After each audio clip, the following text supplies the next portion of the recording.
Hey, this is Tucker Ammons. I am the co-founder of Higher Blue, and today we're going to cover a NAET core exam concept or section called construction math. More specifically, we're going to be looking at fractions. A lot of the HVAC technicians in the industry today don't really understand why construction math is part of the NAET core exam, right? They weren't great at construction math in high school or college, and so they don't necessarily want to learn about it. On top of that, there are a lot of really handy tools in HVAC that are digital and make it easy to do calculations without having to understand the really foundation of those mathematical concepts. I like to argue that the most successful HVAC technicians really do have a good understanding of construction math and the core concepts that you need to be successful at the job.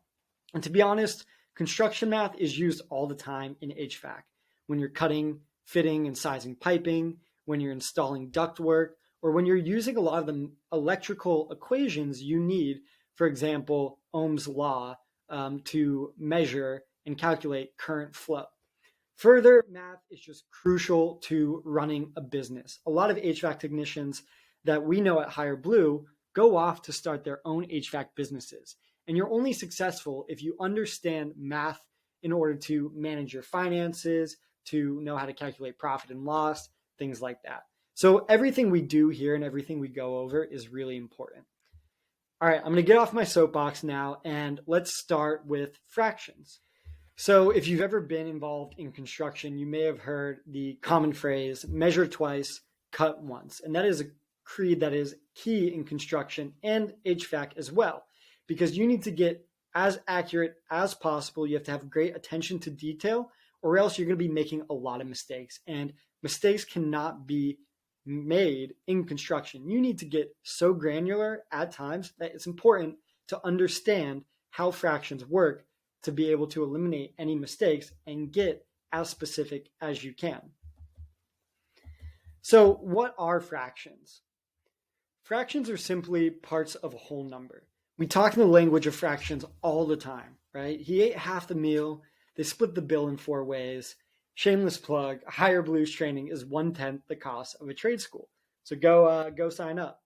But seriously, there are 2 main components of fractions, right? There are the numerator and the denominator.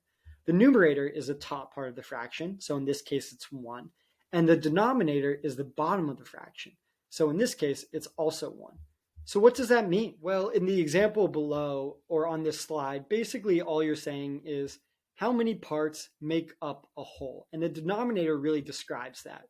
So in this example, we have 1 part makes up a whole. So you have 1 over 1, which means that you have a whole number. And these are other examples, right? The numerator here is 2. This means that 2 parts make up a whole. So you have 2 parts, but you have 2 out of 2, so that is still a whole number. And the same thing happens when you have 4 out of 4 and 8 out of 8. Basically, anytime the numerator and denominator are equal, that means you have 1. Okay, so let's go through a few other examples of some basic fractions that you'll come across every day. So in this example, we have 2 parts making up a whole. But instead of being 2 over 2, we only have 1 of those 2 parts. So that just can be expressed as 1 over 2 or 1/2. And that's going to look the same even if the denominator changes, but there's a similar ratio. For example, here we have 4 parts that make up a whole, but we only have 2 of those 4 parts. So that will also equal 1/2. And then finally, another example of the same thing is we have 8 parts making up a whole here, and 4 of those 8 parts is going to be the same as 2 over 4 or 1/2.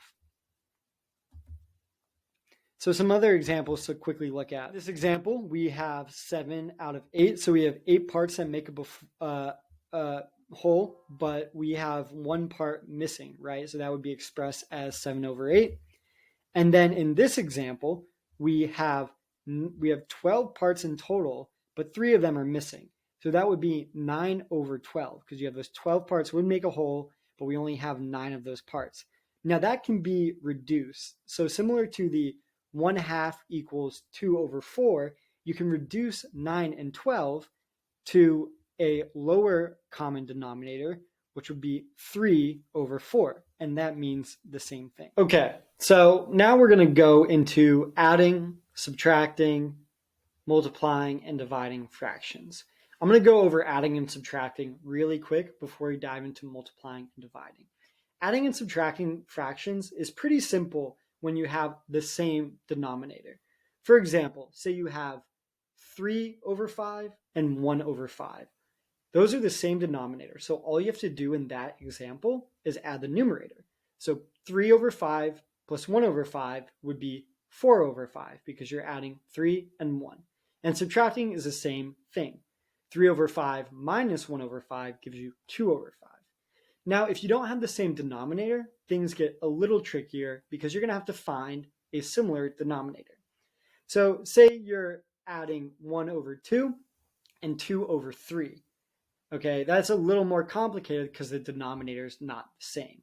So you're going to have to find a similar denominator. In that case, we could use 6. So 1 over 2, the same exact number, but with a different denominator, would be 3 over 6. And for 1 over 3, you could use 2 over 6. So adding 3 over 6 plus 2 over 6 would give you 5 over 6. Now let's go into multiplying and dividing fractions because I want to spend a little more time on that. Now, multiplying fractions is actually pretty straightforward. All you really need to do here is you multiply the numerator by the other numerator and the denominator by the other denominator. So in this example, you have 1/2 times 2 over 3. Well, in order to get the answer, you multiply 1 by 2 in the numerator and 2 by 3 in the denominator. So you get 2 over 6, which can be reduced or written as 1 over 3. So when you're dividing fractions, what you're going to be doing is you're going to be multiplying by a reciprocal. So you're actually using multiplication, but first you have to find the reciprocal. Now that's not really that complicated.